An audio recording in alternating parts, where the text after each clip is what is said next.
I'm Victor Reynolds. People used to call me Vic. I'm 75 years old. The prison doctor told me last week I'm dying. Cancer. Got maybe 6 months. I've been in this cell, or ones like it, since 1970. I was a tough guy at 20. Now I'm just an old man dying alone in a cell. I took a man's life in a bar fight over a spilled drink and a dirty look. Let me tell you what happened. I figure before I go, I owe the truth to someone, even if it's just this camera. So let me tell you how I got here. You see, I grew up in Emerson Park, East St. Louis, raised by both parents, but it was a hard, violent place. You learn to be hard back. I had 2 younger brothers, Jimmy and Ray. I was the oldest, so I thought it was my job to be the toughest, to show them how to be men. That was my first mistake. By 20, I thought I had it all figured out. I was working the docks, muscle work. It was a Friday night in July 1970, payday. Me and my brothers decided to hit O'Malley's Tavern. That night I felt invincible. Honest to God, I felt 10 feet tall, pockets full of cash, my brothers beside me. The bar was packed, smoky, loud. The air smelled of beer and sweat. I felt like a king. I was Vic Reynolds, dock worker, tough guy. Everyone knew not to mess with me, or so I thought. That feeling, that arrogance, it was a house of cards, and it only took one bump to knock it all down. This big fella, a stranger, bumped into me at the bar, hard. My beer sloshed all over my shirt. He just turned and stared. No sorry, no my bad, just a cold look. My brother Jimmy, he was always the peacemaker. He leaned in and whispered, "Forget it, Vic, it's nothing." But I couldn't forget it. Everyone was watching. My face got hot. The script was right there in my head. I had to say the line. So I did. I said, "You got a problem?" He said something back. Truth is, I don't remember the words. It was the smirk, the pure disrespect. So I shoved him. He shoved back, harder, and I stumbled. The whole bar went quiet. I looked at my brothers. I didn't see backup. I saw fear on their faces. Jimmy looked pleading. Ray looked like he wanted to be anywhere else. But I was in it now. I couldn't back down. My pride was a wall, and I was trapped on the wrong side of it. All I could see was him and that smirk. What happened next wasn't a fight. It was a blur of noise and motion. A punch landed. Someone yelled. My hand closed around something, a beer bottle. Then there was a sound of it breaking. A terrible, sharp sound. And then silence. The noise of the bar was gone. All I could hear was my own breathing. And then I looked down. He was on the floor. There was blood, so much blood. And in my hand, I was holding the jagged neck of that bottle. I looked at my brothers. They were staring at me like I was a stranger, a monster. The tough guy I was pretending to be just vanished. All that was left was a 20-year-old kid who just ended a man's life over a spilled drink. I was terrified. The police came. The cuffs were cold. They put me in the back of the car. I looked out the window at O'Malley's, at my whole life, just getting smaller and smaller. The trial was fast. Life, the judge said. In the courtroom, my mother was crying. My father's face was like stone. He looked at me once, right after the sentence. Then he stood up, turned, and walked out.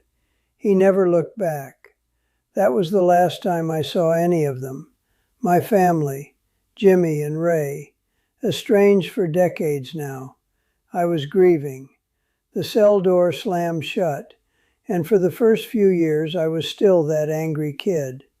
I thought the world had done this to me. 55 years. You learn the rhythm of a place like this. The sounds, the smells, the slow passage of time, marked by meals and counts. That reputation I killed for, it died the second that cell door closed. In here, I was just a number. The young tough guy grew into a middle-aged convict, and then into this, an old man. The cancer diagnosis just made official what I'd felt for years. This cage was where I'd finish. I'm weary. It took me decades, maybe most of my life, to understand what really happened that night. It wasn't the world. It was me. I believed being hard made me strong. I was wrong. Pride is a poison. It makes you think a dirty look is a war, and a shove is a call to battle. Real strength isn't in your fists. It's in your gut. It's the strength to walk away, to swallow your pride. Every punch I threw that night, every one I'd ever thrown, they all landed on my own future. I have so much regret. I traded everything, my family, my freedom, my entire life, for a moment of stupid, violent pride. I chose the cage.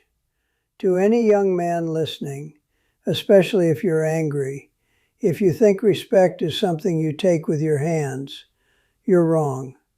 The world doesn't owe you a thing. The only thing you truly own are your choices. That's it. So choose the quiet walk home. Choose the apology, even when it burns your throat. Choose your freedom. Because my time ran out in a bar in 1970. Yours is still ticking. Don't waste it like I did. Don't waste it like I did. Because here's the thing they don't tell you about a life sentence. The sentence isn't the worst part. The worst part is the life. The one that goes on without you. Those first few years in here, I was still so angry. I'd pace my cell, 6 steps one way, 6 steps back, my fists clenched. I'd replay that night over and over, but in my head I was always the wronged one. That guy had it coming. The world was unfair. I told myself I was in here because I was a man who stood his ground. It was a lie, of course, but I clung to it like a life raft. It was all I had. I'd get letters at first from my mother. They were always short. We are praying for you. Your father is working a lot. Jimmy got a job at the plant. They never said they were coming to visit. Then, after maybe 3 years, the letters stopped. Just like that. No explanation. The last one I got was from my mother. It just said, "I can't do this anymore. I'm sorry." I tore it up. I was furious at her. Can you believe that? I was the one who killed a man, who shattered our family, and I was furious at her for stopping her letters. That's how poisoned I was. The silence from my brothers hurt the most. Jimmy and Ray. I'd see their faces in my sleep, not from the bar, but from when we were kids. We'd share a bed in that cramped Emerson Park apartment, all 3 of us in a tangle of arms and legs. Jimmy was the dreamer. He'd talk about getting a car, driving all the way to California. Ray was quiet, always watching, taking everything in. I was supposed to look out for them. That's what I told myself. Be the tough older brother so nobody messes with them. And look what I showed them. I showed them that being a man meant ending up in a cage. I showed them a violence so final, it scared them right out of my life. I don't blame them for not writing. What would they have said? The decades, they just bled together. You mark time by the small things. A new guard with a different face. The changing color of the walls after a repaint. The gradual ache in your joints when you get up in the morning. The dock worker's muscles I was so proud of at 20 softened, then turned to stringy sinew, then just old. I worked in the laundry for 20 years, the heat and the steam, folding a million sheets. Then my back gave out, and I worked in the library. That's where I finally started to read. Really read. I'd left school early, thought books were for other people. But in that quiet room I found stories, and in those stories I started to see myself, not as the hero, but as the fool, the tragic figure who makes the one wrong choice. It was in the library, must have been the late 90s, so I was in my 40s, that I found a name for what I'd been carrying: grief.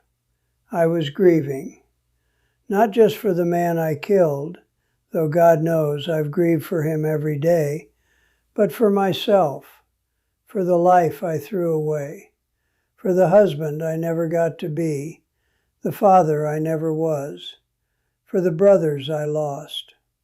I'd sit there at the library table, a book open in front of me, and I'd just stare at my hands. These hands that loaded crates, that shoved a stranger, that held a broken bottle.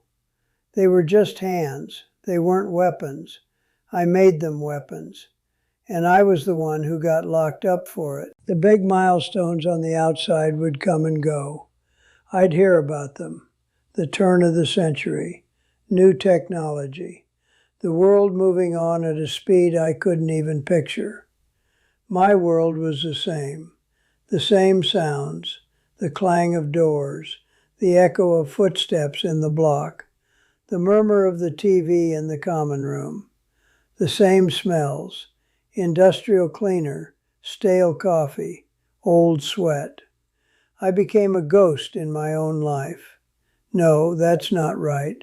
I became a monument to a single stupid mistake. And through it all, the ghost of that man at O'Malley's was with me. I never learned his name.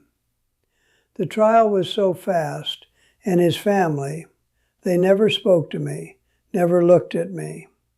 I was just the animal that took their son, their brother. I used to try and picture his life. Did he have a girl? A job he liked? Maybe he was just a guy having a bad day too. Maybe he was scared, showing off for his own friends. I'll never know. I took all his possibilities, every single one of them, and I crushed them along with my own. That's the weight. It's not just the time you serve. It's the weight of knowing you erased a future. You become a void where a life was supposed to be. So when the doctor sat down last week with his clipboard and his two kind eyes and told me about the cancer, it wasn't a shock. It was a confirmation. This cell was always going to be where I finished. I'd built my own coffin back in 1970, and I've been lying in it ever since. The bars are just decoration. And the cancer is just the lock finally clicking shut. You see, the hardest part wasn't the sentencing. It wasn't even the first decade. The hardest part was the day I finally understood, really understood, what I'd done. It wasn't a dramatic moment. It was in the library, like I said. Must have been around 98 or 99. I was reading a book, some forgettable novel, and a character talked about his brother. Just a simple line. My brother taught me how to throw a baseball. And I just broke. I put the book down. My hands were shaking, and I started to cry. Right there at the library table, an old con with tears dripping onto the plastic laminate. I cried for Jimmy and Ray. I cried for the man at the bar. But mostly I cried for myself, for the sheer stupid waste of it all. Because here's the truth I'd been running from. I wasn't a tough guy.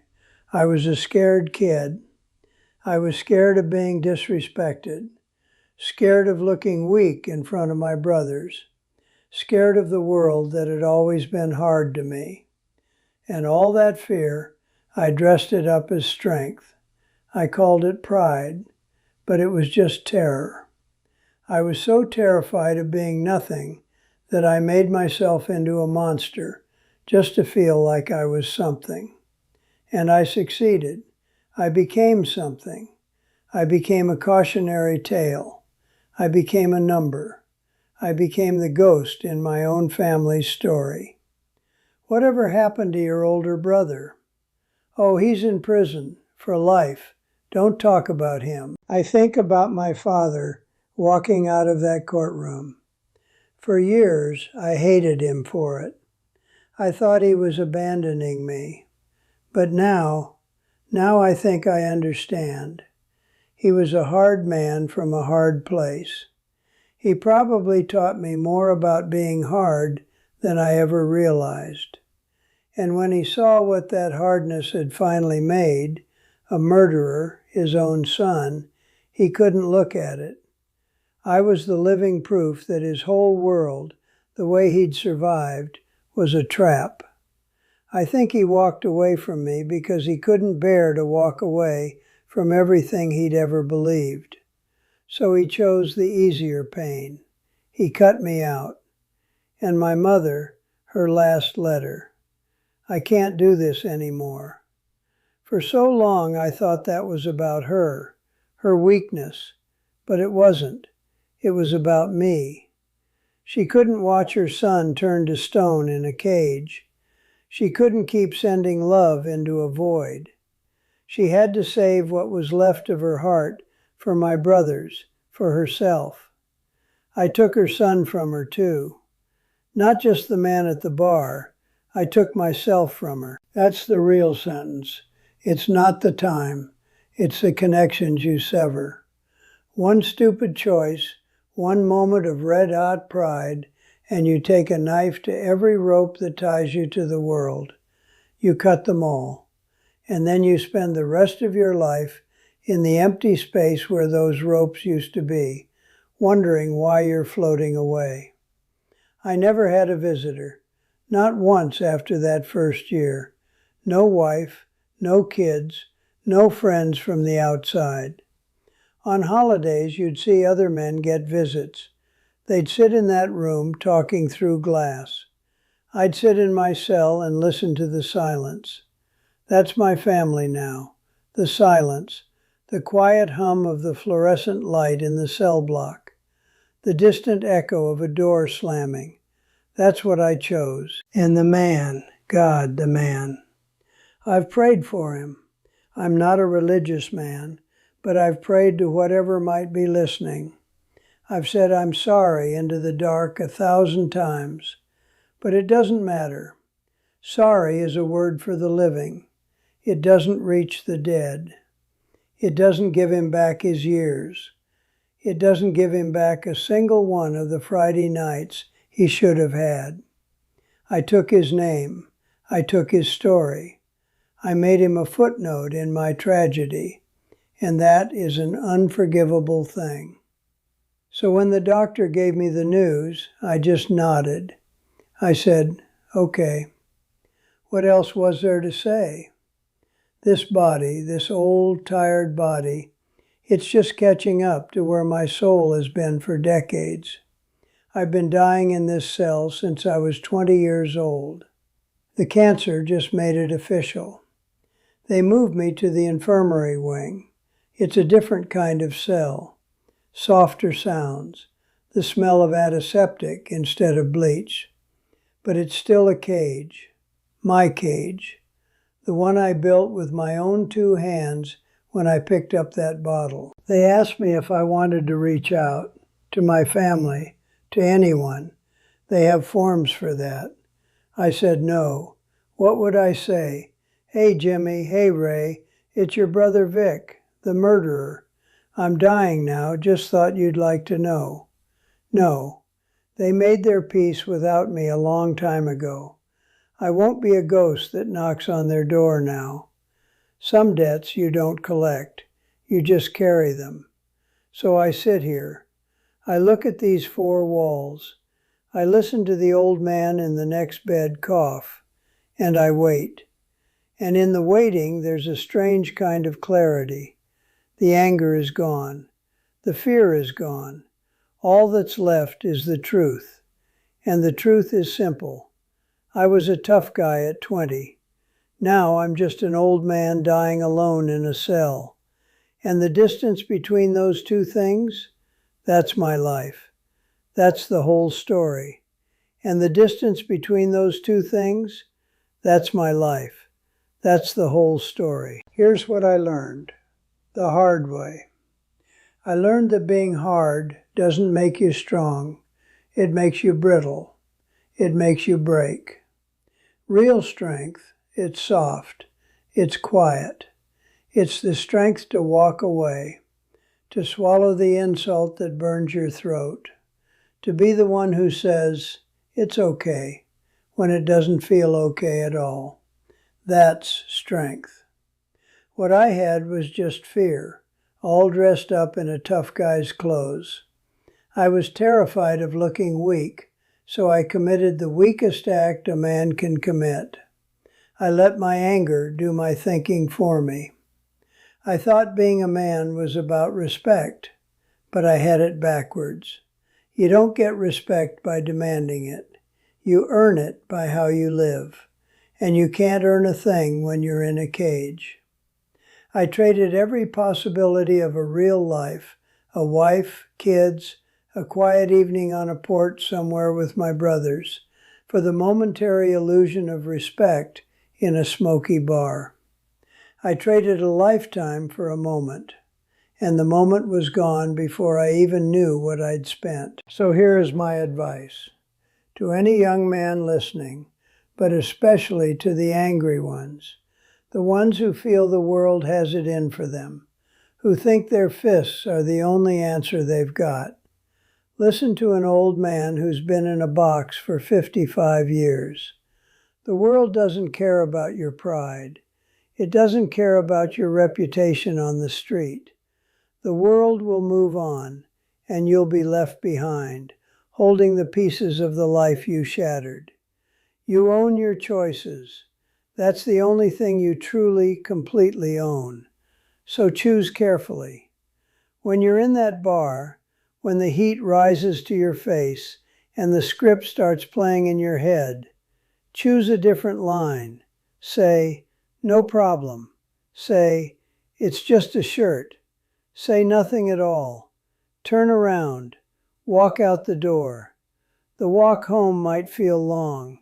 Your friends might rib you. But let me tell you, that walk is nothing compared to the walk to a prison cell. That walk is freedom. Choose your family. I thought I was protecting my brothers by being tough. I showed them the one thing that would destroy us all.